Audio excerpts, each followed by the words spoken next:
Hello everyone. English learning workshop में आप सभी का स्वागत है। आज 8वें दिन में हम एक नई साउंड सीखेंगे। कल हमने 12 खड़ी देखी जिसमें हमने सीखा था कि टीएच को हम था या ठ बोलते हैं, पर कुछ शब्द हमारे पास इंग्लिश में ऐसे होते हैं जिसमें हमें टीएच को द पढ़ना होता है। तो वही शब्द आज हम सीखेंगे। जैसे आप इसको देखो कैसे पढ़ते हैं। टीएच को द पढ़ा, आईएस इस, तो टी एच आई एस क्या बन गया? This. T H A T that. T H E S E these. T H O S E those. T H E M them. T H E N then, then. T H E I R dear. W I T H with. W E A. अब देखो ई और ए को यहाँ पर हमें क्या पढ़ना पड़ेगा? ए। हमने ई वाली साउंड में देखा था कि ई और ए की दो आवाजें होती हैं, एक ई और एक ए। तो यहाँ पर इसको ए पढ़ेंगे, तो डब्लू को मुंह गोल करके वा पढ़ो, वा और ए। वे द, ई आर को अर, वेदर, वेदर। ऐसे ही ये ईदर। नेक्स्ट है N E I T H E R, neither. अगला क्या है? BROTHER, brother.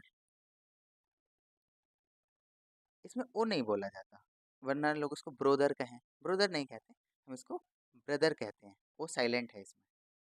नेक्स्ट देखो FATHER, फादर, फादर। MOTHER, इसको कैसे पढ़ेंगे? Mother, mother. मोदर नहीं कहना, वो गलत हो जाएगा, वो साइलेंट है इसमें। वैसे साइलेंट लेटर्स की एक सीरीज ही हम शुरू करेंगे कुछ दिन में, और उसमें भी बहुत सारे शब्द हम सीखेंगे। नेक्स्ट देखिए RATHER, rather, rather. OTHER, other. अब इसको अदर ही बोलते हैं, ओदर नहीं कहते इसको हम, other. ANOTHER, another, another। GATHER, gather, gather। TOGETHER, together, together।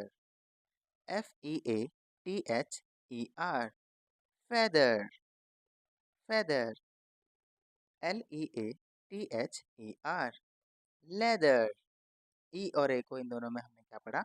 ए की तरह। ये शब्द हम ई साउंड में देख चुके हैं।